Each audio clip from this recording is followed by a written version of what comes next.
Hey everybody, it's Monday. It's the beginning of week 2 of this journey, training for a half marathon.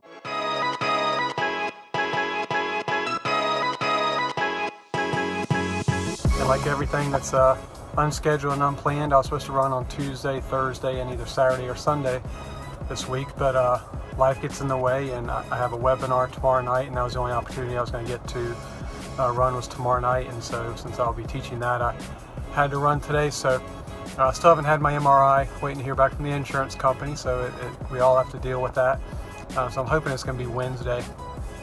So I decided to run in the AlterG again, and today was 3.5 miles. I ran at a 7 and a 7.5 minute mile per hour pace, and so I finished just under 29:30, somewhere around there. Felt pretty good. I decided to stay at 85% on the AlterG because I didn't have my good running shoes with me. I had some different ones because I wasn't planning on running at the office today, but felt fine. Looked good, got a good sweat, and tomorrow is gym day, so we'll do a lot of mobility, some dynamic stretching, and a lot of core strength is on the agenda for tomorrow.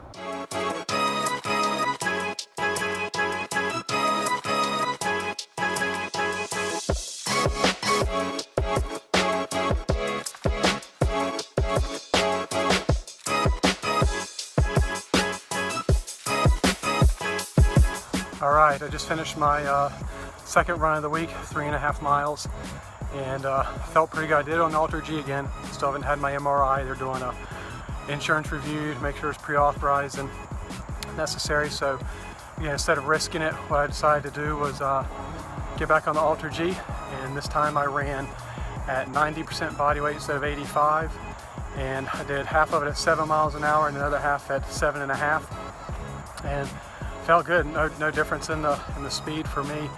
One thing I was thinking about is it didn't hurt when I was running, but what I tell my patients is I still don't want you to push it.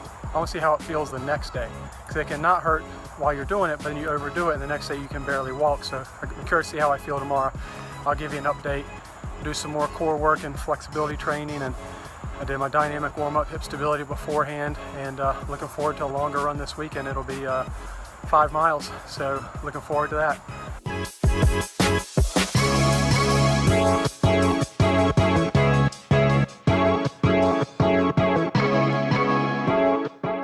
Getting this 5-mile run started Sunday morning.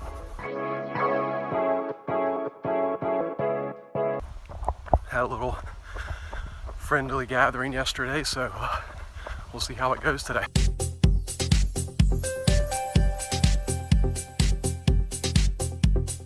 Stop.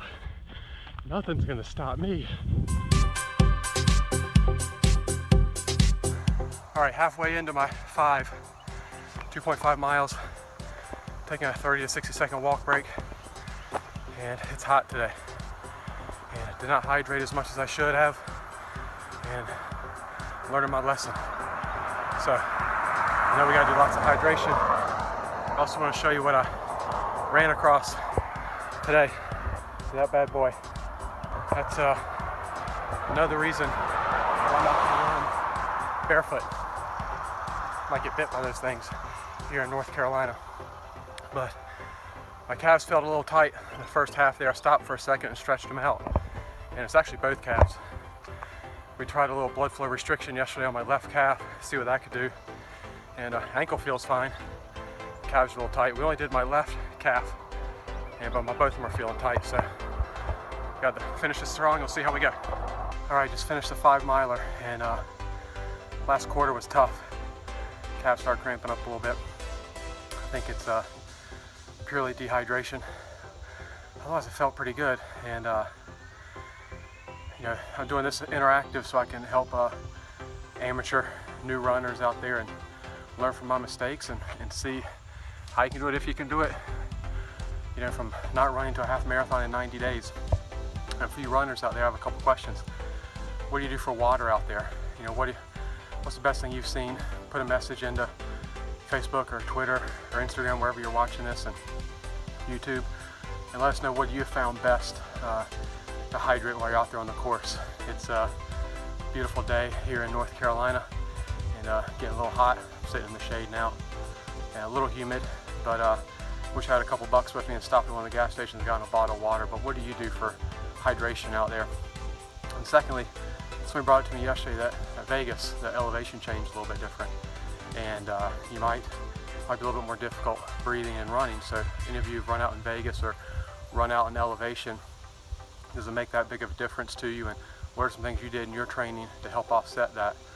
And again, message me and post it. Let's get interactive and let's get as many people responding to this and make it a great learning experience and a great journey for everybody involved. Yesterday I did some core work and some upper body work, and I think that helped me some today. And it's obviously something I need to keep doing weekly or twice a week, along with some more flexibility stuff and definitely hydration. So that's it. Got the 5 miler done. A little bit of walking involved, but my goal was to finish, and I did under an hour. Not that impressive, but good for my first 5 mile run ever. So we'll see what next week holds. Update, I've got approval for my MRI, so I'm gonna try to get that set up for Wednesday. I'm also going to get some custom orthotics made on Wednesday, see if that can help out. And I'll show you that process and we'll take it from there. Hope everybody had a great week and enjoy time with your family.